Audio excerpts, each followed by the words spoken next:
자, 우리 옆에 분들과 인사하기 원합니다. 오늘 정말 잘 오셨습니다. 자, 은혜 받기 원합니다.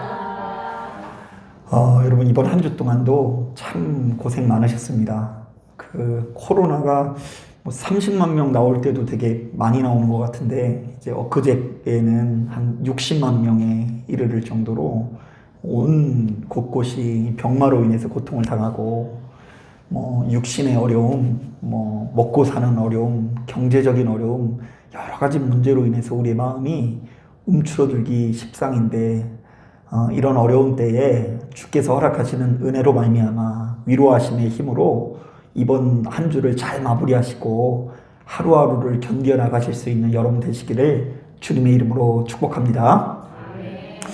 자, 오늘 우리가 읽은 이 본문은 많은 신앙인들에게 널리 알려져 있는 말씀인데요. 자, 특히 9절부터 10절 말씀은 오늘날 교회를 다니는 사람들에게 아주 강력한 영향력을 끼친 말씀이기도 합니다. 자, 우리 다 같이 9절부터 10절 말씀 천천히 한번 읽어볼게요. 시작. 내가 만일 내 입으로 예수를 주로 시인하며 또 하나님께서 그를 죽은 자 가운데서 살리신 것을 내 마음에 믿으면 구원을 받으리라. 사람이 마음으로 믿어 의에 이르고 입으로 시인하여 구원에 이르느니라. 자, 말씀 보니까 어떤 내용이 담겨 있어요?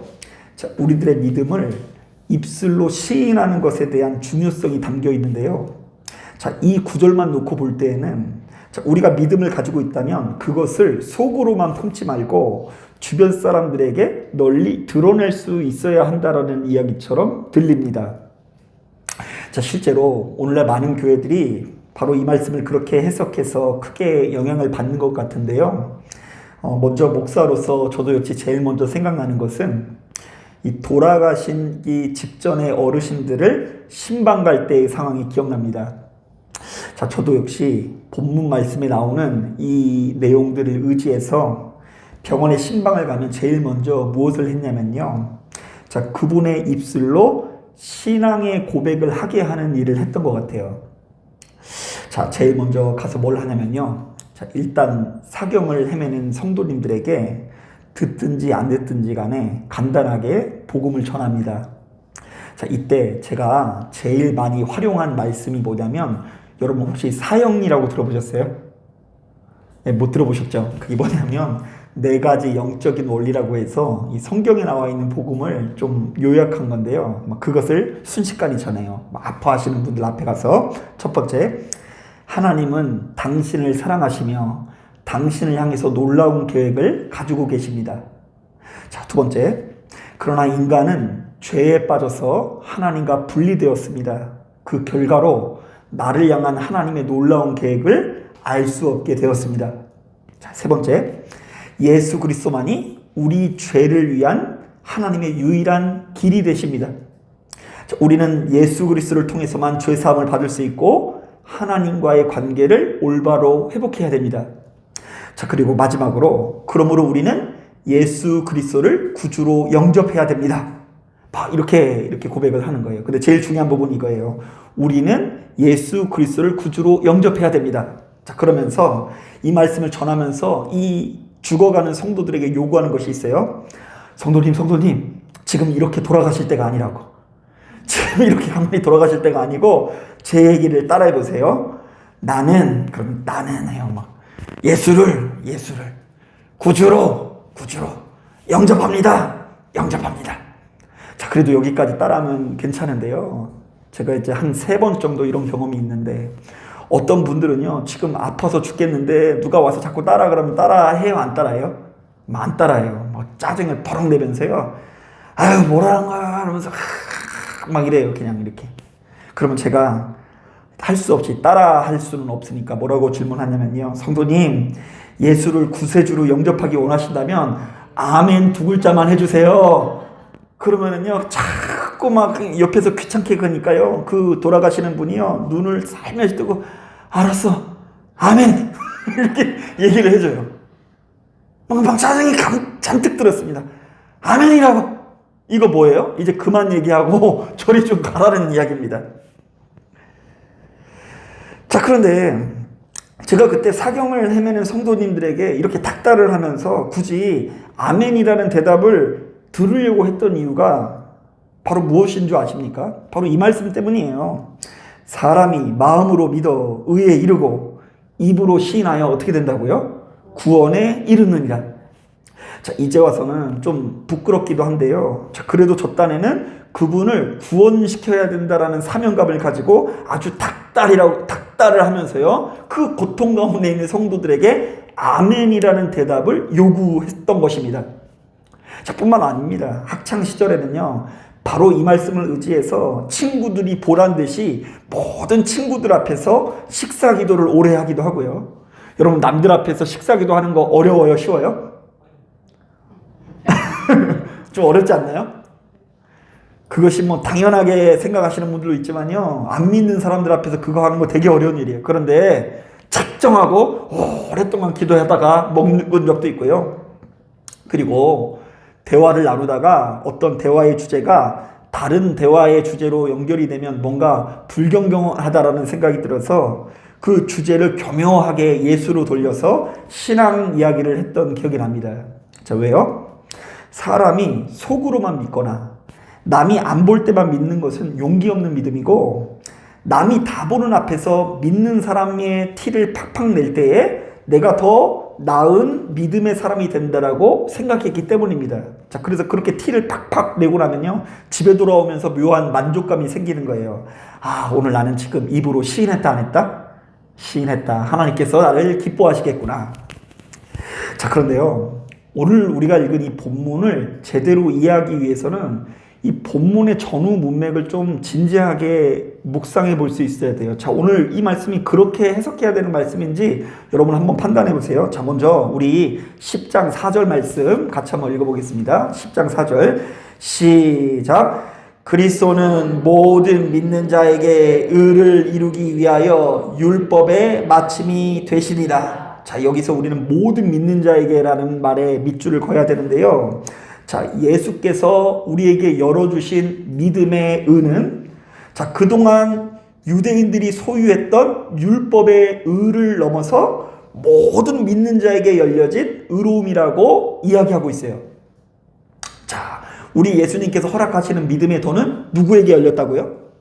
유대인에게 뿐만 아니라 모든 믿는 자에게 열리게 되었다라는 내용이 담겨져 있죠. 자, 계속해서 어떤 말씀이 있는지 또 한번 읽어볼게요. 11절부터 13절도 천천히 한번 읽어볼게요. 시작. 성경에 이르되 누구든지 그를 믿는 자는 부끄러움을 당하지 아니하리라 하니 유대인이나 헬라인이나 차별이 없음이라. 한 분이신 주께서 모든 사람이 주가 되사 그를 부르는 모든 사람에게 부요하시도다. 누구든지 주의 이름을 부르는 자는 구원을 받으리라. 자, 거듭해서 어떤 얘기가 나와요? 이제 우리 주 예수 그리스도를 통해서 유대인만이 구원을 받는 것이 아니라 누구든지 구원을 받는다라는 내용이 담겨져 있고요. 하나님께서 유대인이나 헬라인이나 차별을 하신다 안 하신다? 안 하신다는 내용이 담겨져 있어요. 자, 그러니까 본문의 전후 문맥을 고려해 보니 입으로 시인해서 구원을 받는다라는 표현에 어떤 의미가 담겨 있는지 아시겠어요? 바로 이것은 이제 죽음을 맞이할 사람이 나는 예수님을 믿는다라는 이 고백을 하느냐 안 하느냐에 따라서 뭐 구원의 여부가 결정난다, 결정나지 않는다, 혹은 뭐 아멘을 하느냐에 따라서 천국 백성이 되냐 되지 않느냐, 이것을 결정난다라는 이야기를 하는 것이 아닙니다. 자, 오늘 우리가 읽은 본문은 입으로 시인하여 구원을 이룬다라는 표현을 통해서 율법의 의와 구분되는 전혀 새로운 차원의 믿음의 의에 대해서 우리에게 소개하고 있는데요. 크게 두 가지로 설명할 수 있는 거예요. 첫 번째, 하나님의 사랑은 너희들이 생각하는 것보다 훨씬 더 크고 넓다. 자, 두 번째, 그러므로 누구든 입술을 열어 주를 부르기만 하면 하나님께서 그 기도에 응답하사 유대인뿐만 아니라 누구든지 구원받는 길을 열어주신다라고 약속하시는 것입니다. 자, 이게 도대체 무슨 말일까? 사실 당시 이스라엘 백성들은 사람이 구원을 받기 위해서는 크게 세 가지 조건을 갖춰야 된다고 생각했어요. 첫 번째, 할례. 두 번째, 율법 준수. 세 번째, 정결 예식. 자, 그래서 이스라엘은요, 바로 이 세 가지를 지키기 위해서 얼마나 노력했는지 모릅니다. 아이가 낳은 지 8일이 되면 제일 먼저 뭘 해요? 할례. 뭐 오늘날처럼 그때 정교한 마취 도구가 있습니까? 뭐 칼 같은 것이 있습니까? 이제 태어난 핏덩이 같은 애들을요, 가장 예민한 부위에다가 할례를 행하는 거예요. 그거 행하다가 실제로 죽은 아이들도 있었다고 합니다. 자, 그런가 하면 알아듣든지 알아듣지 못하든지 그냥 엄마들이 아들들을 쫓아다니면서 이야기합니다. 들으라 이스라엘아, 너희 주 하나님을 너의 목숨처럼 사랑하고 마음을 다하여 사랑하라, 이렇게 얘기하면서 율법을 가르칩니다. 자, 그리고 손을 씻지 않고 음식을 먹어도 우리가 하나님 앞에 부정해진다 가르치고, 돼지고기를 먹어도 부정하다고 이야기하고, 이방인과 접촉해도 부정하다 그러고, 이방의 노래를 불러도 부정해진다 그러고, 좌우지간 그들의 사회 시스템 전체가 정결법에 의해서 설계가 되었습니다. 자, 그렇다 보니 이스라엘 백성들은 일종의 자부심 같은 것들이 있었는데요. 자, 나면서부터 할례를 받고 율법을 지켜온 자신들은 깨끗한 민족이요, 그것을 전혀 모르는 이방 민족들은 더러운 민족으로 여긴 것입니다. 자, 또한 이러한 관점에서 묘한 공포심 비슷한 것이 있었는데요. 사람은 본디 아무리 노력해도 100% 율법을 지킬 수 있어요, 없어요? 우리 율법을 100% 지켜요, 못 지켜요? 못 지키죠. 자, 그렇다 보니 하나님께서 바로 이런 자신들을 한 대 치실까봐 두려움이 항상 생기기 마련인 거예요. 내가 앞에 음식 맛있는 거 있는 거 보고요, 깜빡 잊고 입을 넣어버렸어요. 근데 손을 씻었어요, 안 씻었어요? 이걸로 인해서 오늘 하루가 안 풀리는 것처럼 느껴지는 거예요. 그래서 그걸 주워 먹었다가 길을 가다가 갑자기 나도 모르는 사이에 돌에도 걸려서 넘어졌어요. 이거 누가 심판하신 거예요? 하나님께서 심판하셨다라는 생각이 들고요. 주일날 교회를 가야 되는데 교회 안 나갔다가 그냥 어디 가다가 그냥 교통사고가 나면 이거 누가 치신 거라고 이야기합니까? 하나님께서 치신 것이라고 이해를 한 것입니다. 자, 그러니까 그들은 정말 두렵고 떨리는 마음을 가지고 기계적인 충성을 할 때가 많았어요. 기계적으로 충성하는 이유는 아주 단순합니다. 이것을 순종해야지만 하나님 앞에 복을 받을 수 있고, 순종하지 않을 경우에는 화를 당하고 해를 당한다라는 어떤 두려움이 있었기 때문입니다. 자, 그런데 바로 이런 상황 속에서 바울이 전혀 새로운 차원의 율법을 우리에게 소개하는 것입니다. 이스라엘아, 지금껏 우리들은 할례를 행하거나 절기를 지키는 것을 그 무엇보다 중요한 가치로 여겼으나 이제 우리들은 마음으로 주를 믿는 것이 중요하고 우리의 입술로 예수를 그리스도로 고백하는 것이 훨씬 더 중요하다. 그러므로 이제 너희는 두렵고 무서운 마음으로 주께 나오지 말고 하나님께서 너희를 얼마나 아끼고 사랑하시는지를 마음으로 믿고 헤아릴 수 있어야 한다. 자, 그러니까 바울의 이러한 겉면에 의하면 믿음이 좋은 사람이라는 것은 시간이 흐를수록 하나님과 나 사이에 사랑의 관계가 더욱더 깊어지는 사람을 말합니다. 하나님과 나 사이에 사랑의 크기가 더욱더 견고해지는 사람을 말하는 것입니다. 여러분, 부모와 자녀 사이에 사랑의 관계가 견고하지 못하면요, 자녀는 걸핏하면 부모가 자신을 버릴 것에 대한 두려움에 휩싸이게 된다고 합니다. 자, 부모가 사랑을 충분히 해준다라고 느끼지 못하는 애는요, 시험을 못 보고 나서 시험을 못 봤다라는 이야기를 부모에게 해요, 못해요? 다 공부 잘해서 모르겠죠? 못해요. 엄마, 나 이번 시험 망쳤어 이랬다가는 엄마 아빠가 나를 완전히 실망하고 그냥 거절하게 될까 봐 두려운 거죠. 자, 그런데요, 시험을 망치고 가서 엄마, 나 오늘 시험 망쳤어 이렇게 이야기하는 건 뭐예요? 그렇게 이야기하든지 말든지 엄마가 나를 아끼고 사랑할 것을 믿고 있는 거죠. 자, 이 두 가정 중에 누가 더 깊은 사랑의 교제를 나누고 있는 가정입니까? 사랑으로 요동하지 않고 믿고 신뢰하고 고백할 수 있는 가정이 더 믿음이 정교한 가정이라고 할 수 있는 거 아니겠습니까? 자, 그런데 우리가 하나님과의 관계에서 그런 모습으로 변화되어야 된다라고 이 성령이 요구하는 것입니다. 여러분, 제가 목회를 하면서 하나씩 깨닫게 되는 것은 전능자 하나님과 우리들의 관계는 철저히 아버지와 자녀의 관계라는 것입니다. 너무 복잡하게 생각할 필요가 없어요. 자, 우리 주변을 보면 너무나 보기 좋은 부모와 자녀의 관계 볼 때가 있죠. 여러분, 그런 거 못 보셨어요? 어떤 딸하고 아버지가 막 마치 이렇게 손을 이렇게 탁 잡고 연인처럼, 너무 그래도 좀 징그럽나요? 연인처럼 그 딸하고 아버지가 이렇게 팔짱을 끼고 막 영화관에 데이트 가고 막 그리고 같이 카페에서 앉아가지고 차도 마시고 한잔하면요, 그 보기 좋아 보이죠? 아, 딸이 없으셔서 뭐 모를 수도 있어요. 그리고 또 아들하고 엄마랑 같이 이렇게 장 보러 다니는데 엄마가 무거울까봐 엄마가 사는 족족 아들이 이거 들어주고 이렇게 가는 모습 보면 든든해 보이시죠? 자, 그런데요, 여러분, 멀리 갈 필요도 없이 하나님과 우리 사이가 그렇게 좋은 부모와 자녀의 관계가 되어야 한다는 것입니다.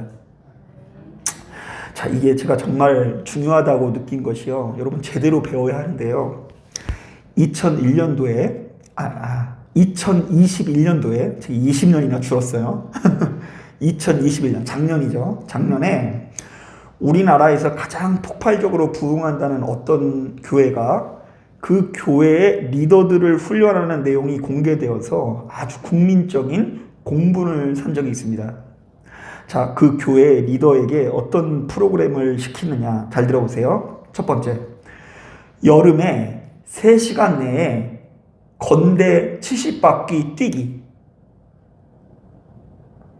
겨울에 얼음물에 1시간 들어가서 견디기. 이쯤 되면 뭐 리더 되기 공포스럽죠. 계속 들어보세요. 더 막 엽기적으로 가요. 다른 사람이 토한 것 맨손으로 치우기, 혹은 얼굴에 바르기, 욕을 들을 때까지 전도하기, 사창가, 술집 등등, 폐가 밀폐된 장소, 자신이 극복 못한 장소에서 1시간 동안 혼자 있기. 그리고 여기가 충격인데요, 쓰레기, 곰팡이 음식, 변 먹기. 변이 뭔지 아세요? 똥이요. 똥. 자, 그래서 한 교인이 바로 이렇게 대단한 훈련을 받다가 심장마비로 사망한 의혹까지 받고 있어요. 뭐 그럴만하죠. 막 영하 10도에 막 찬물 가서 1시간 동안 있으면 그건 뭐 학대지, 그게 훈련입니까? 자, 그래서 제가 너무 엽기적이어서 막 관련 자료를 찾아서 도대체 이렇게까지 훈련시키는 이유는 뭘까? 그리고 이렇게 엽기적인 훈련을 시키는데도 아멘 하면서 순종하는 사람의 심리가 너무 궁금한 거예요. 도대체 이렇게까지 똥을 먹여가면서까지 훈련을 시키기도 하고 그것을 그냥 시키는 족족 아멘하고 순종하는 게 이게 뭔가 시인 것 같은데, 제 생각에는 도대체 이렇게 하는 이유가 뭘까? 그랬더니 그 취지는 간단해요. 고린도후서 6장에 바울이 복음을 영접하면서 경험하게 된 여러 가지 고난이 소개되고 있거든요. 환난, 궁핍, 곤란, 애맞음, 갇힘, 수고로움, 자지 못함, 먹지 못함 등의 이 단어를 문자 그대로 인용해서 우리가 믿음이 성장해서 리더의 자리에 오르려면 그에 걸맞는 고행을 이길 수 있어야 된다는 거예요. 그럴듯하죠. 다 지금 이게 똥 먹이는 게 어디에 나와 있다는 얘기예요? 성경에 나와 있다라는 주장인 거죠. 자, 그래서 제가 막상 고린도후서 6장을 묵상해 보니까 바울이 자신에게 찾아온 이 환난, 궁핍, 곤란, 매맞음, 갇힘, 뭐 자지 못하는 거, 먹지 못하는 거 견디긴 견뎠다고 하는데요, 무엇으로 견뎠다고 하는 줄 아세요? 고행을 통해서 견뎠다라는 말 한마디도 없어요. 한번 따라해 볼까요? 자비와 성령의 감화와 거짓 없는 사랑으로 이겼노라. 고행을 통해서 이긴 거 아니에요. 얼음물에 1시간 동안 있어서 이긴 게 아니고요. 거짓이 없는 사랑. 하나님께서 얼마나 자비한 분이시고 이 바울이 하나님께서 나를 얼마나 아끼고 사랑하시는지를 가슴 깊이 깨닫고 보니 그 사랑에 대한 확신을 가지고 내게 찾아온 고난을 이겼노라고 이야기하는 거예요. 아니 여러분, 이런 말씀을 떠나서, 전후 문맥을 떠나서 상식적으로 어떤 부모가 자기 자녀에게 똥을 먹입니까? 어떤 부모가 자기 자녀를 얼음물에 1시간씩이나 들어가 있게 합니까? 아니 어떤 부모가 토한 것을 얼굴에 바르게 하냐고요? 자기가 치워주지. 이거 하나님을 가르치는 것이 아니라 도리어 하나님을 모욕하는 거예요. 자, 그런가 하면 며칠 전이에요. 자신이 하나님의 아들이라고 하면서, 자신이 하나님의 재림 예수라고 하면서 무수히 많은 여자들을 겁탈했다가 감옥에서 10년간 살다가 나온 자칭 재림 예수 교주가 또다시 성폭행을 저질렀다는 소식이 들려옵니다. 지금 밝혀진 사람은 한 6명이에요. 자, 그 죄질이 어찌나 혐오스럽고 끔찍한지. 교회 청년 중에 키 크고 이쁜 아가씨들을 뽑아놓고 그 사람들을 가리켜서 신앙 스타라고 부른대요.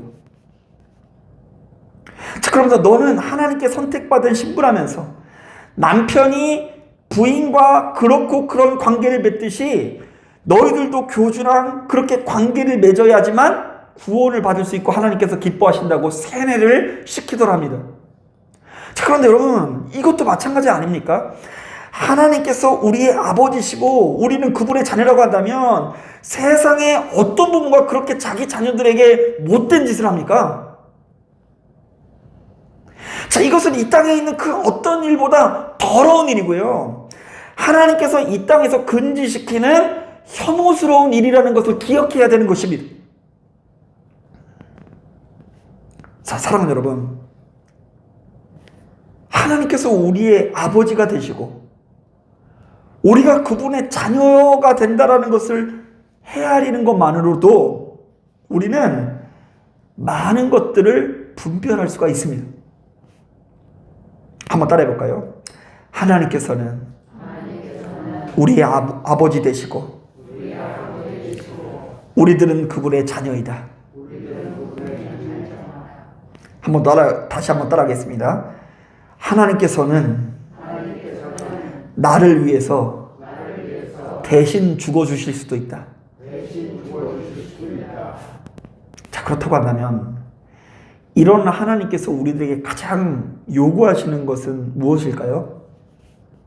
바로 자녀인 우리들의 행복입니다.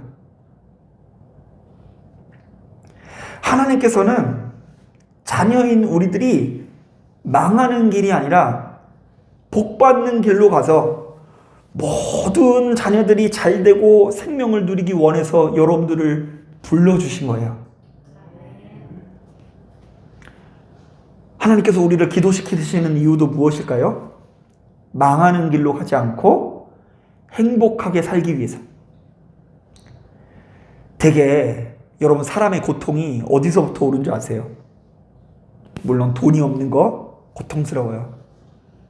내가 명예와 권력을 가지지 못했다라는 어떤 패배감 고통스러워요. 그러나 믿는 자들은 뭐라고 고백하냐면요, 내 안에 있는 죄된 욕망이, 죄된 기질이, 자, 우리가 가지고 있는 죄된 습성이 우리를 고통스럽게 만든다라는 고백을 가지고 있어요. 자, 그래서 어떤 말씀이냐면 이런 말씀이 있죠. 무릇 지킬 만한 것들 중에 내 마음을 지키라. 근데 옛날 번역에는 내 마음판을 지키라 이렇게 돼 있어요. 왜냐하면 생명이 그러니 이에서 남이니라. 자, 그래서 우리가 행복하기 위해서 우리의 마음에 허망하고 좋지 못하고 거룩하지 못하고 온전하지 못한 것들을 주께서 거절하라고 명령하시는 거예요. 당시의 우상의 문화가 너무 혐오스러운 거예요. 바알을 섬기는 사람들의 문화를 보니까 이 바알을 섬기는 사람들이 축제 때 나와서 전체가 다 나와서 마을 사람들이 공동으로 공동체 성관계를 맺습니다. 자, 그런데 하나님께서는 이는 혐오스러운 일이니 너희들은 거룩하게 분별하여서 이방의 문화를 따라가지 말라고 권면하십니다. 세상의 사람들은 재물이 왕노릇하면서 돈을 벌기 위해서라면 자기 자녀까지도 바치지만 사람에게 그 돈이나 물질이나 다 별것이 아니고 우리 하나님께서는 그 모든 우상과 구분되시는 하나님이시니 우리를 살리기 위해서 자신의 독생자마저도 바치시는 하나님이시다라고 우리에게 증언되고 있어요. 자, 이렇게 말씀하시는 이유가 바로 무엇입니까? 자녀들인 우리들의 행복을 위해서인 것입니다. 자, 그래서 바로 이러한 원리로서 오늘 말씀에 담긴 사람이 마음으로 믿어 의에 이르고 입으로 시인하여 구원에 이른다라는 이 말씀을 통해서 권면하시는 것입니다. 어떻게 해요? 사랑하는 아들과 딸아, 내가 하나님의 사람으로서 율법을 준수하는 것도 좋지만 그보다 너희의 마음을 다오. 너희가 율법을 너무나 정확히 기계적으로 준수하는 것도 좋지만 아버지 되시는 하나님께서 너희들의 마음을 아시니 너희는 마음을 다해서 입술로 시인하면 된다. 자, 여러분, 이번 한 주 동안도 한번 잘 생각해 보세요. 이번 한 주 동안 나의 삶을 돌이켜볼 때 내가 하나님 앞에 기도도 부족하고 말씀 생활도 부족하고 여전히 못난 죄악들 투성이었던 것 같죠? 자, 그렇게 생각할 수 있어요. 하나님, 나는 교회에 나와서만 사실 기도했지 말씀 받지 삶 가운데서는 참 못난 사람이었습니다. 자, 그래서 너무 두려워하고 공포에 휩싸여가지고 내가 하나님 앞에 면목이 없어서 이제는 다시는 기도 안 하겠습니다. 이게 아니라요. 그럼에도 불구하고 나를 아끼고 사랑하시는 하나님을 마음으로 믿어 그 마음을 담아서 진심으로 하나님께 고백하면 되는 거야. 하나님, 내가 이번 한 주 동안도 못나게 살아서 죄송합니다. 하나님, 나의 믿음 없는 것을 도와주시옵소서. 자, 그러면 이렇게 못난 우리들이 하는 고백이지만 하나님께서 이런 고백을 들으신다 안 들으신다? 들으시사 응답하신다라는 이야기를 하는 거예요. 자, 그러니까 결국 오늘 이 말씀을 통해서 우리에게 전하려고 하는 내용은 아주 간단한데요. 하나님께서는 너희의 자비로우신 아버지 되시고 너희는 그분의 자녀이다.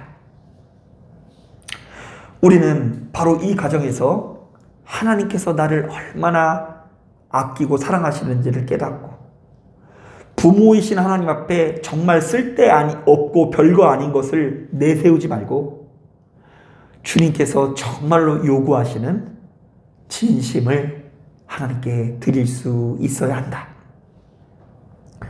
사랑하는 여러분, 이 사실을 깨닫고 시간이 흐를수록 보다 장성한 믿음으로 성장하시는 저와 여러분들이 되기 원합니다. 겨울에 막 하나님께 영광 돌린다고 해서 얼음물에 막 들어가가지고 1시간씩 잊지 마시고요. 누가 토한 거 막 괜히 얼굴에 바르지 마시고 누가 먹으란다고 막 그거 똥인지 된장인지 구분도 못하고 막 드시면 안 됩니다. 그런 데는 가시면 안 돼요. 그거는 뭐 누가 분별해 줄 수 있는 게 아니에요. 거절해야 됩니다. 바르게 배워야 됩니다. 하나님께서 우리를 얼마나 아끼시는지를 아는 것. 그러면서 점점 그 사랑의 관계가 깊어져서 다른 것들이 다 의미 없어지고 하나님께 집중하는 시간이 커지는 것. 그것을 가치 있게 여기는 것. 그게 진짜 믿음인 것을 기억하기 원합니다. 자, 기도하겠습니다.